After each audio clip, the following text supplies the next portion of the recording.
On that. All right. Listen, again, got some things I want to share concerning credit, things that you need to know about credit repair. All right. I'm good and going now. Hold on, let me turn this down. Again, got some things I want to share. Uh-oh. Y'all just bear with me.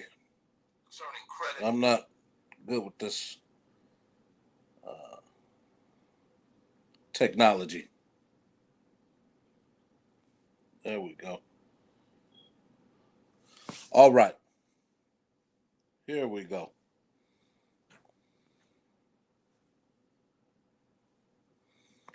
All right. Hopefully somebody see this. Um, First thing I want to share with you, many of you heard places like Lexington Law, different credit repair. Some of you get it through network marketing. Some of you get it through many other different channels. Let me give you some understanding about credit repair. I want to help you out. There is no such thing as a credit repair. Them talk saying that I can remove. Credit repair companies has no authority to remove anything. I want to educate you today. Listen, I want to help you out on the credit debt collection practice website. They'll tell you this is one of the things that they'll tell you to be aware of. Anybody just you run from them. Anybody that say I can get this removed, I can get that removed. Listen, they have no authority uh, uh, to remove or to put something there on your credit report. So I want you to run from that. Anybody that says that they can help you get it, no. Listen, here is how it works. Here is how it works. And I'm going to show you. I'm going to show you how and what we do. Okay. The first thing I want to help you with is to get you to understand that first of all, if you made a debt, you know if you made the debt and you know if you owe the debt. So that's first and foremost. That's not what we're talking about. And I'm going to give you some prime examples. I'm going to open up and expose my business to you. I'm going to show you something. I'm going to show you how this process works. And so I hope you get some education from this and get better understanding. Instead of having all these disputes on your credit report, uh, there's a way and you have to know what to do. Can you do this by yourself? Yeah. Here's the thing. Here's the thing. Here's why we really get paid to do it. It's called one word, convenience. I was in an auto store the other day, and they had some cold pop in the fridge there in one of the auto zones. It was, I mean, it was cold, but the price was ridiculous. No, up under normal circumstances, I wouldn't pay that. But the convenience of it being there, and looking at that pop and it being cold and I can have it right now, that's convenience. So here's what it is. You have to have patience with this and you have to know what to submit. And I think that's the thing a lot of people don't have is patience to deal with this. And that's what you're paying for. Here's how it works. Here's how the law works. Anybody, I want to give you this example. Anybody can take anybody to court. You could sue anybody. But what gets a lot of people in trouble is even if the other party is innocent, is when they don't show up for court. Somebody can sue you, and if the other party don't show up, then the first party wins by what they call default. And the judge will enter a judgment, a default judgment. Why? Because the other party didn't show up. Same thing I tell a lot of brothers about, and you're going to see how this relates to credit repair. Uh, I tell a lot of brothers concerning child support. You know you made the baby. You know what you did, and you know you should take care of it. But a lot of brothers out here, because they don't handle their business. When the judge summons you to court, you go. But a lot of them are complaining about they taking my whole check. Well, because you didn't show up for court. And so the judge enters in because it's a disrespect to the court for you not to show up. And a lot of men out here, they won't show up to court. They don't show up to court because they feel like, well, you're going to do what you do anyway, or you're going to, so forget it. No. And it's not the woman who does that, it is the judge. I want to help y'all out. I want to help y'all out with this. So the judge enters in by default because you disrespected and wasted the time of the court. And so they give that woman, the woman does not take all your money and all that. No, you just didn't show up to court. So that's why your check is getting ate up. Had the judge know what you was working with and you showed up to court, then you would have had a chance. So that being related to credit repair, I want to help you out. You know you owe the debt. The debt is your responsibility. That's not what we're talking about. If you owe the debt, you need to pay the debt. Okay? The other side of this is the law. Just like there are things that you're supposed to do, there are things that the creditor's supposed to do. And a lot of times they miss steps. So the consumer laws are there to protect the consumer. Okay? So I'm finna show you something. This is very valuable. So you're about to see a live dispute in action. And I'm gonna show you how they get you, how they, and why you pay somebody to clean up your credit is because the patience in dealing with this, you got to have some patience. Okay? I'm gonna put this up on the screen. I'm not gonna be on here long, but I want to show you how this works. All right. I hope many of you can see this. I hope you can see this. This is on mine. This is my personal credit. So here you see me disputing with Experian. This is what we call a third party collection agency. Most of the time, this exists when creditors write off the debt and then they sell the paper to people like this. So you see Arbor Professional Solutions. They are a third party debt collection. Okay. So I entered the dispute.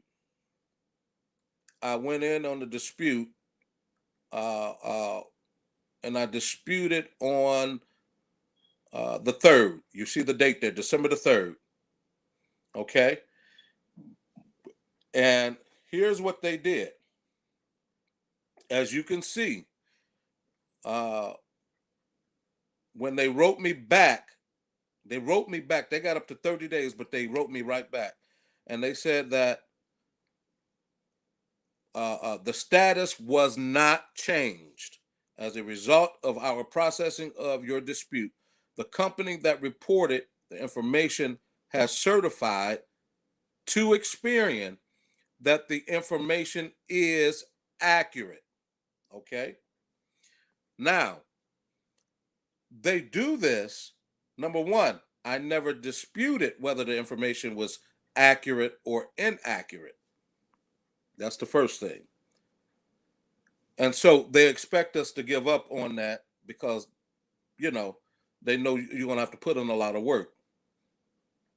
So what I did was, and as you can see here, here's a chain, a line of when everything went in. You saw December the 3rd. I put in the dispute. They opened the dispute. If you see that last column, it says December the 5th. That's when it was open. The results was ready by December the 7th. Already. So number one, that tells me they didn't even look at my dispute because I never disputed the accuracy or the inaccuracy of the account. What I disputed is what they did on the report, the law concerning that account them being a third party debt collector. That's what I disputed. So what happened was, here's what I did. As you can see here,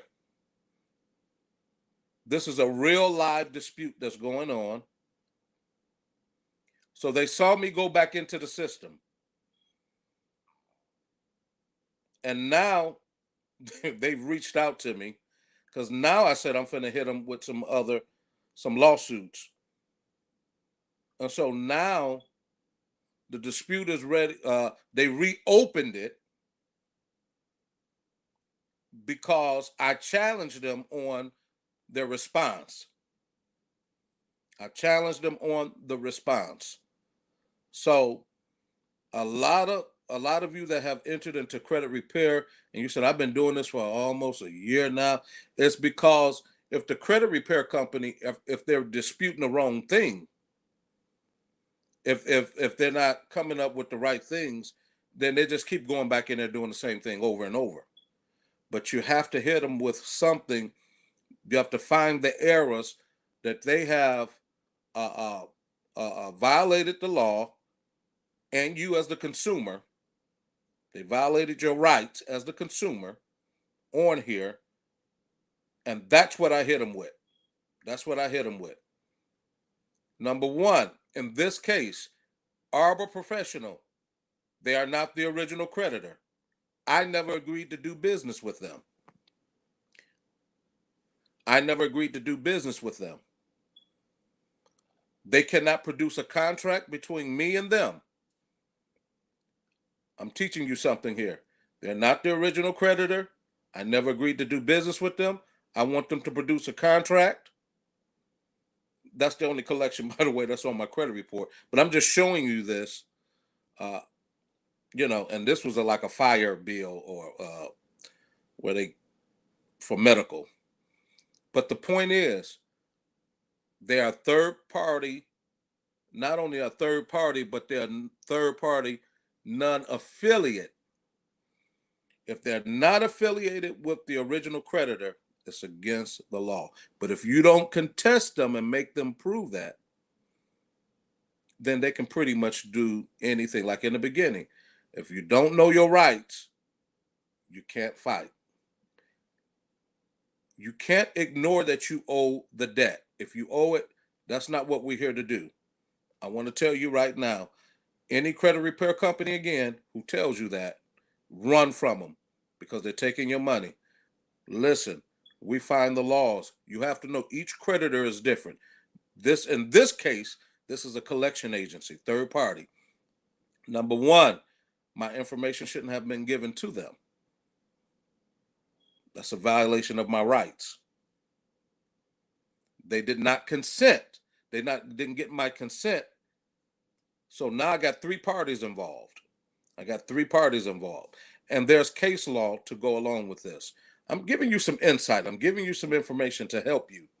There's case law to go along with this that will help you.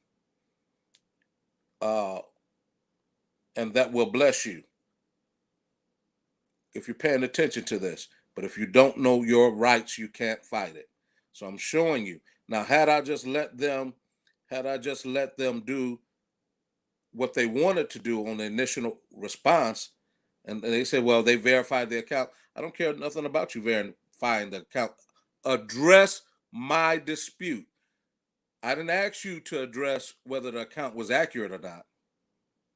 So, listen. So when they went in there and I hit them with, number one, show me papers showing that I agreed to do business, a service agreement or anything with this company. They can't produce it because they buy these accounts pennies on a dollar. And so, listen, I told you this the other day, and I gave you this for free. That's why I tell you guys, when collection agencies call your phone, do not. The reason why they pressure you and they try to get you to enter into an agreement, because if they get you on that recorded line and they say, well, listen, we need to make some arrangements, we'll set up this, because now you're agreeing that you really owe them the debt. So do not get into any kind of agreements uh, over the phone. That's how they get you. That's how they get you. Because now you're giving consent that you owe the debt. And they know that the clock is ticking. In Michigan, is 6 years. It's 6 years. It's 7 years for the credit report to come off, but it's 6 years for them to collect the debt. If they do, from the date of default, if they do not collect the debt, then they cannot, they have no judicial help. They can't take you to court. They can't garnish you. If you got some things on your credit report and it's been over 6 years old, the statute of limitations has ran out for the creditor from the date of default. But if you enter into it, if you make any payments, then the clock starts over. So I'm trying to help you. So listen, this is how I wanted you to know the truth. This is just a quick education for educational purposes for you to understand that creditors do, or credit repair companies, that we have no authority to take anything off your credit report. What what we do, we're here for convenience to find those laws that can help you and challenge the actual creditors to keep them right. Because remember, they got all your private information. And if anybody get a hold to your private information, y'all get what I'm saying? And so there are things that they must abide by. And so um, trust me, TransUnion, Equifax, now we're hitting into their business and Experian, because now we're using these laws that are applicable to the situations that's whatever's going on your credit report. Now, sometimes you don't know. Why don't you know? Because you don't know your rights. So it's important to know your rights. It's important to know what you're dealing with. And so this can open the door to a second chance for you to have good credit. It doesn't take work. Yes, it takes work. So listen, if you want a free credit audit, there's a link above this.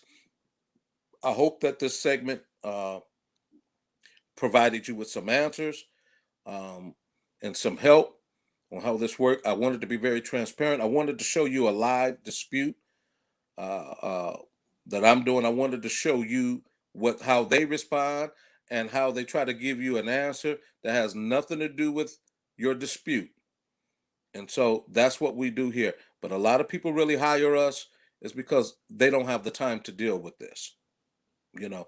And a lot of us, we know what we're doing, but there's some people out here, they're just taking your money. But I want you to know and have understanding the authority that a credit repair company has, and they have no authority to take anything off. But what we do have on your behalf, the authority, is to challenge with your rights. And if they messed up, that's what helps you. Okay. Now you really do owe the debt. I want to make that clear. If you make a debt, you need to pay a debt. Amen. Somebody borrowed some money from you. Do you want your money back? Yes, you do. So I just wanted to help you out. We love you. Click that link above. Click that link above if you want a free credit audit. You want to get uh, uh, put on the road to some success and having good credit. Let us help you in that area. We can tell you what you need to do, and we'll take you from there. God bless you.